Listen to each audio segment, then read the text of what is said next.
Welcome to another episode of Willambeau Talks. Today I'll be talking about comics, but more specifically about two comic creators, Greg Capullo and Scott Snyder. This episode is going to consist of a mini biography on both, based on public statements made by them in panels and or interviews. I have not interviewed them. What they have said in public, though, is what I'm basing this talk on, as well as my assertions of them.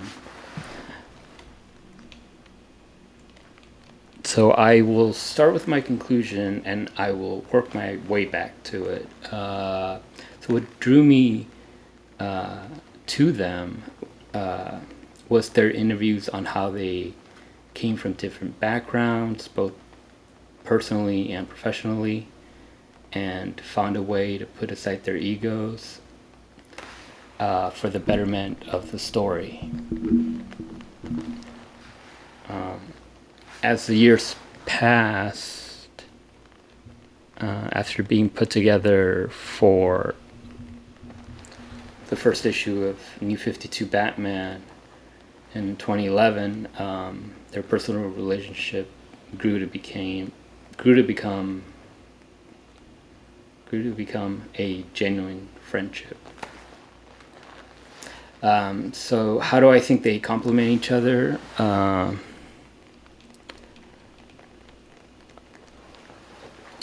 Before being able to let aside their ego and picking each other up, they both came from different methods of making comics, which clashed.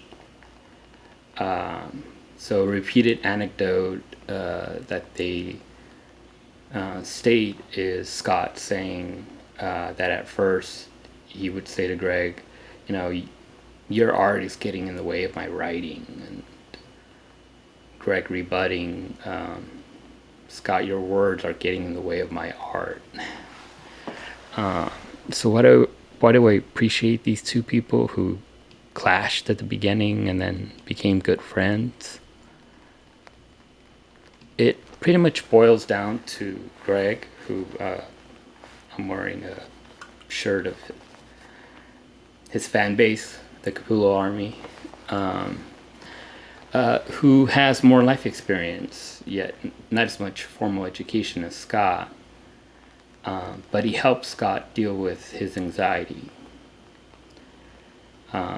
So not just professionally, but personally, Greg let his ego aside to help Scott with his anxiety, and Scott did not deflect his advice or think of Capullo as beneath him.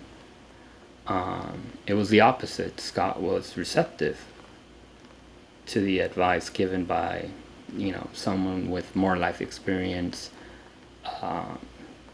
and less formal education, accolades, and whatnot.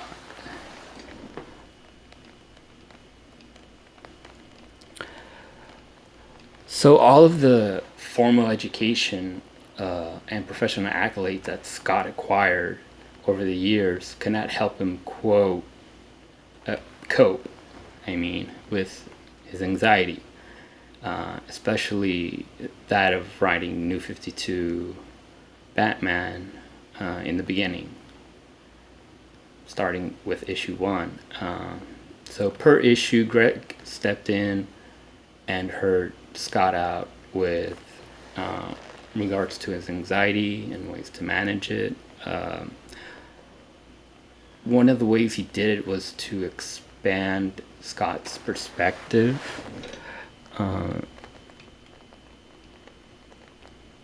Scott has talked about the epiphany he had to change his perspective and write Batman as if he was writing fan fiction.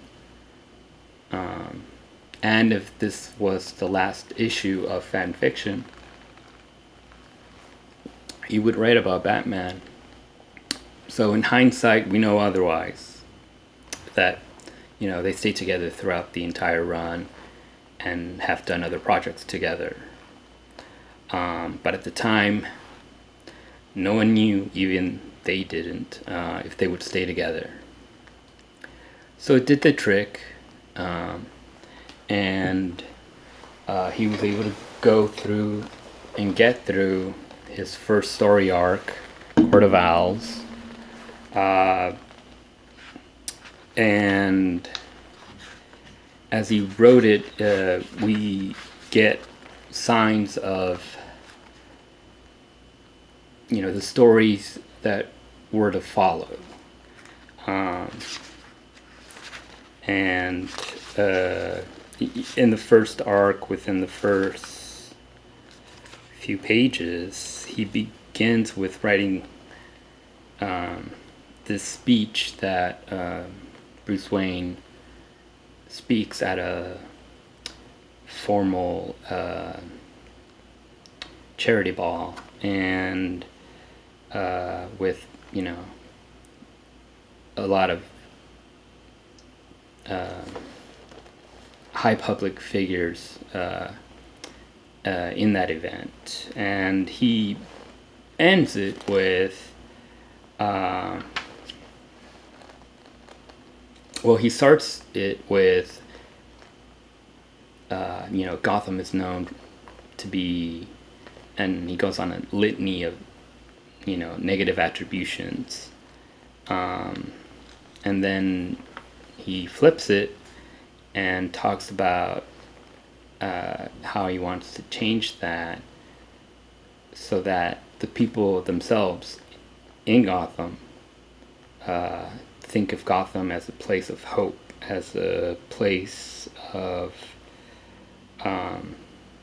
belonging, and a place to be proud of belonging. I won't get into the details of the story arc. You'll have to do that yourself. I'm here to talk about them.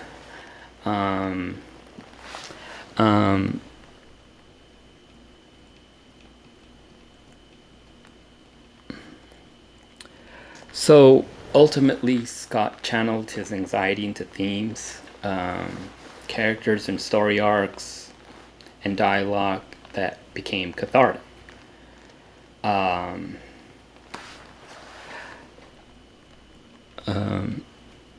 Scott has said that he, changed from prose to comics because of liking the collaborative effort of making comics, whereas the process of prose is solitary, or one has to figure out him or herself and how to keep going,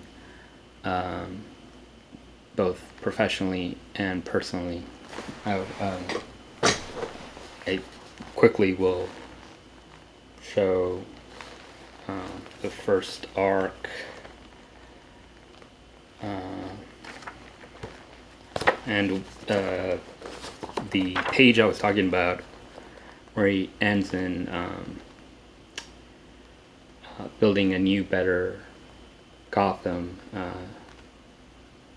one to be proud to belong to, and one to derive hope from. And it goes on, and again, like I said, you can read that yourself. That's what I'm hoping this talk will get out of people, is curiosity into reading their work, and why I think it's of high caliber. Let's see. So I first noticed during the arc of Zero Year, quickly.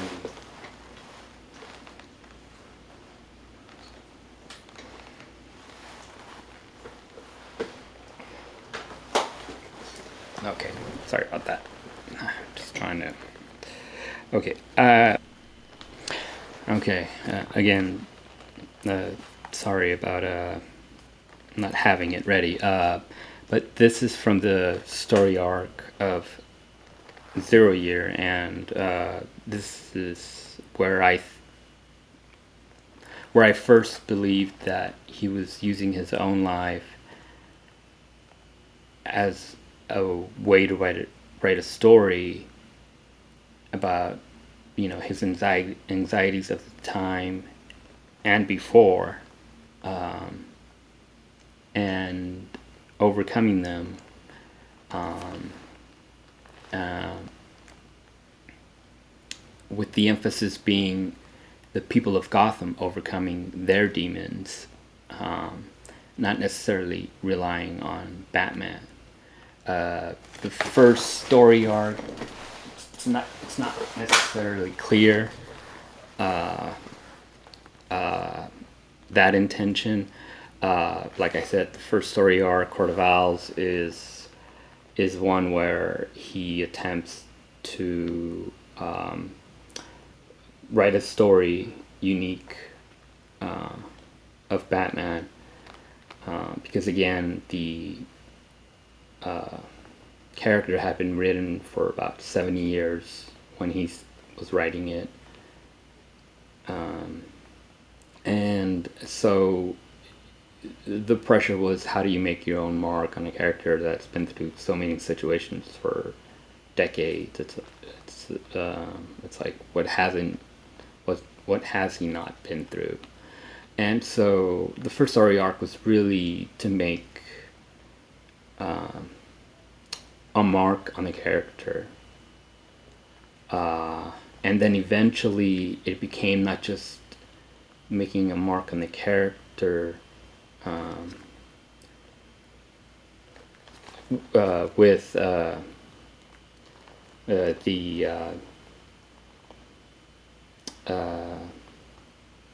kind of Batman's own uncertainties of himself and the city he thought he knew, Gotham, which is what Court of Owls is about. I'm not going to go into it, except because it's something I hope you guys want to read after hearing my talk.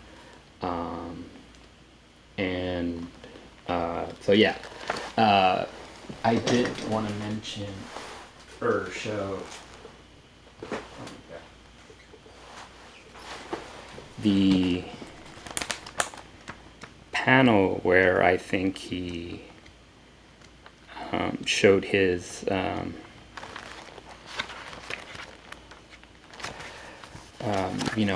his own personal side, his own personal history, and that is a moment in which Bruce Banner decides he doesn't want to be Bruce Banner. He wants to forget about all the horrible things in his past, and he seeks a doctor to, basically give him electric shocks to make him forget who he is and just be someone else. Because the trauma of what he had gone through was too much to bear for him.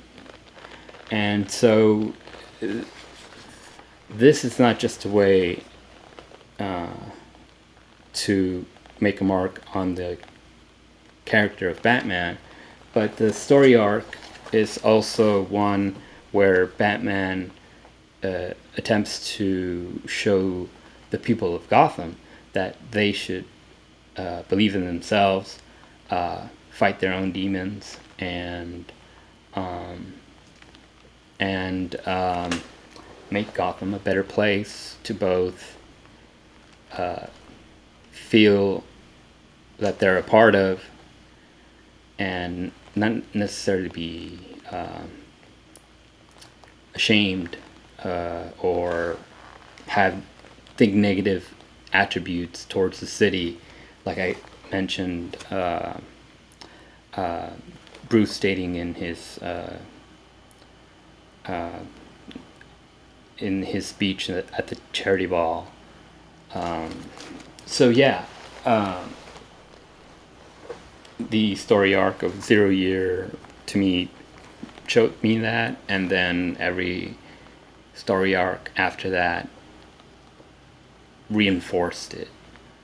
I in different ways. That's why there are different story arcs like Bloom, Super Heavy, Death of the Family, which was prior to Zero Year.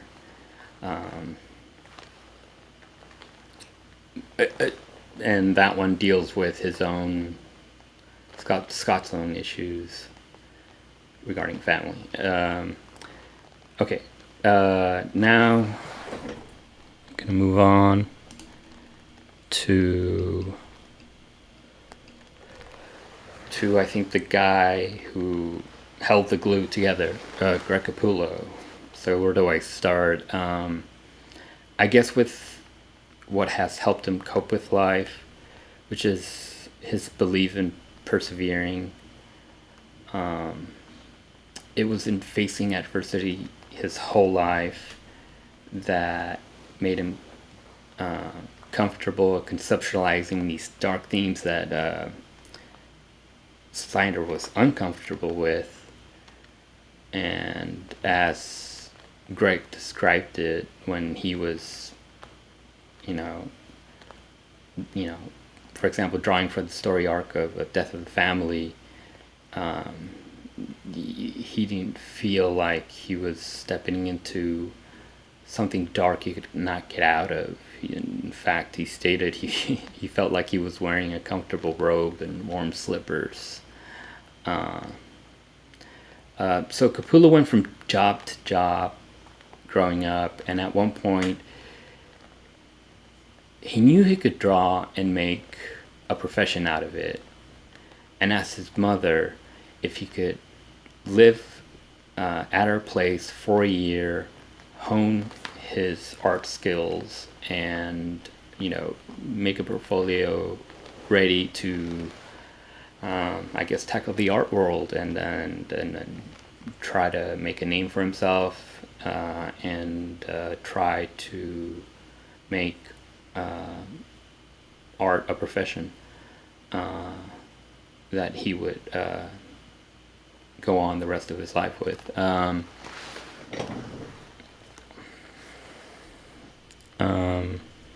So here comes the professional aspect that I admire. So they both, Scott SNYDER and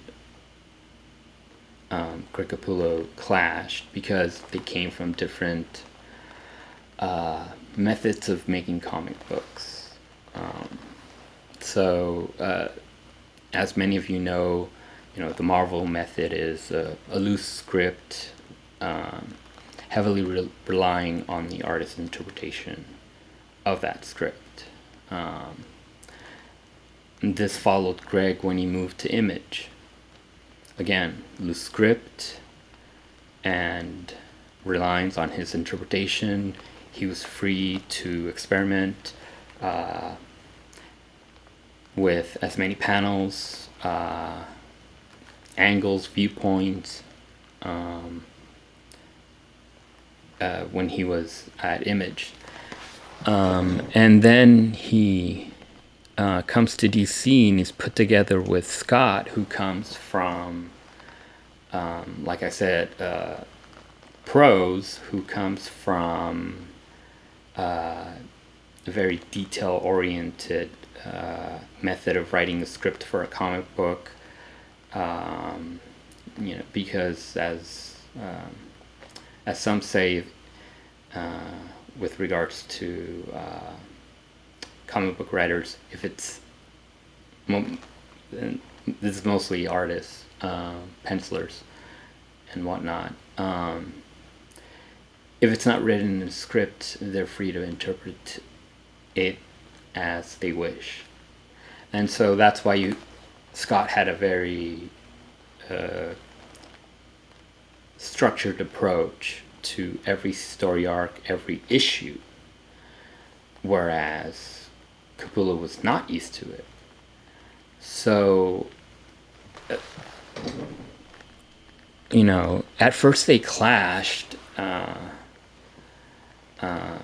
but, they came to realize that in compromising, the better story would come out. And that's how they proceeded, issue after issue, story arc after story arc. So one of Greg's professional qualities that I admire is that when he reads a script, he's already thinking of it as if it were a film. So he's already thinking of perspective, both of the setting and the characters, and how to draw moments in the scripts. So Greg is very much the visual person one needs to be an artist in the industry. His other great professional quality, again visual, is demonstrating emotion based on events in the script. So drawing a character believing in his own lie. How would you go about that? It's something that he's practiced, and I think knows how to do very well now, among so many other things. Or one succumbing to loss with like a stoic demeanor. You can think of the many moments where Batman does not feel like there will be a good outcome, but has that stoic demeanor to just persevere. But I don't want to spoil the ending of their story arcs, so I'll leave it at that. So, as Greg has said, it's the ability to be creative in demonstrating emotion that excites them when reading scripts, and it's not just drawing certain emotions and certain circumstances. But like I said, as a director, he also thinks from what perspective will you, the reader, observe the emotion of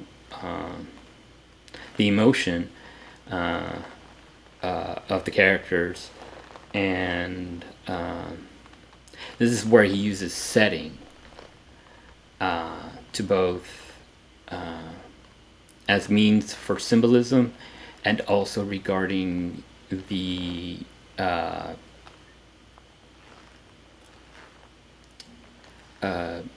emotion evoked by the character. So an example he's given a few times is, for example, in the I believe 0 Year story arc, where he's trying to grab the hand of the Joker, and instead of showing a hand trying to grab another hand, what he does is he uses the Red Hood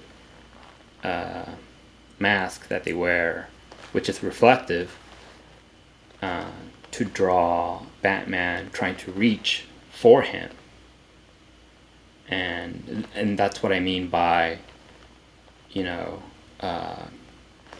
a script in a line can say Batman grabs or attempts to grab the Joker before he lands in the Ace chemical pool, right? And so that's how he interprets that that line in the script, if it were written like that.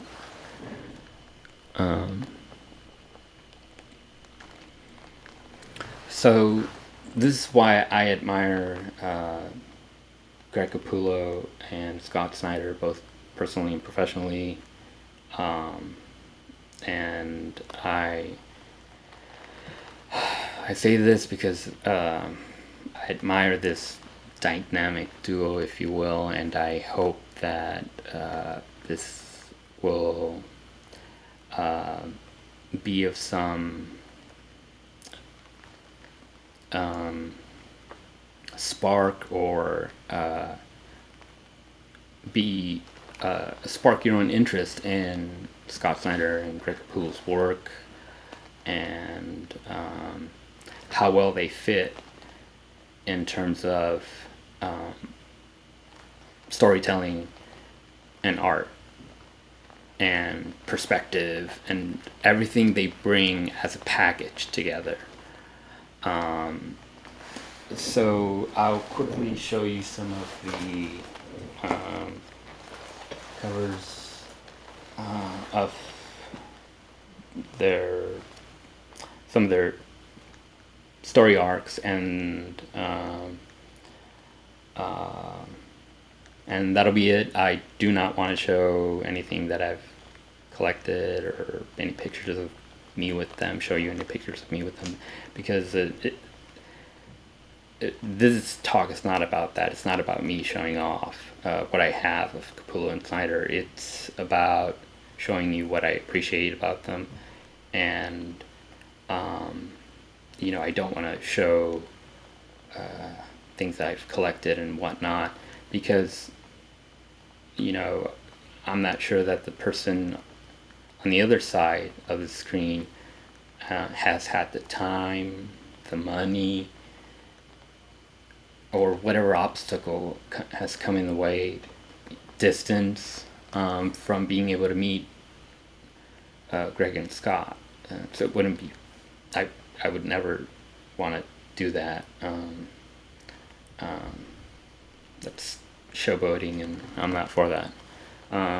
Okay, so quickly, this is the cover for the first story arc of Court of Owls.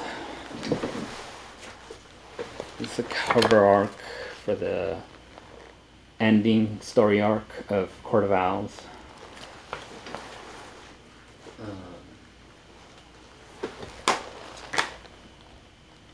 This story arc is the beginning of wait, before I get into that one, this story arc with the Joker, the one I talked about with the the dark themes that it was difficult for Scott to get into, but for Greg Capullo, after going what he went through, as he described it, it was like wearing a warm robe and slippers. So this is Death of a Family, and it has Joker in it, and that's all I'll say about that story arc.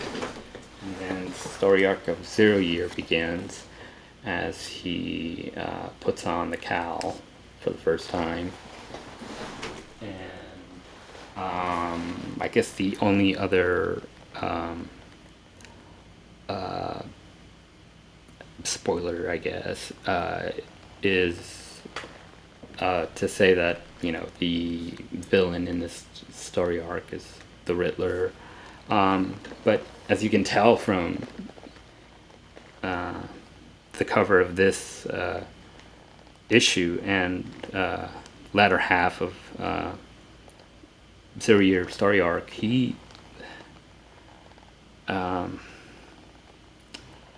Greg knows.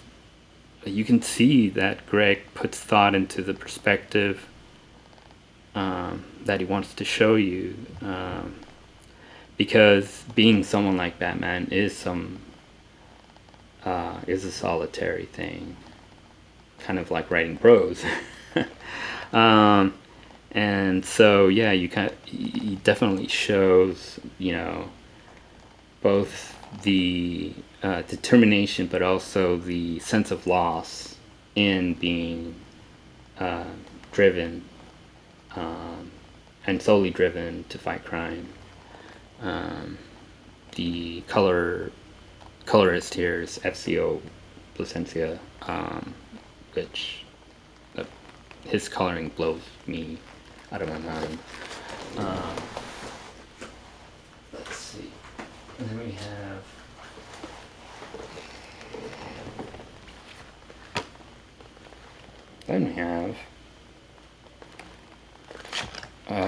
Super Heavy, which was another story arc that they gambled. I won't say what happened, but they gambled, and reader stuff, and lastly, their original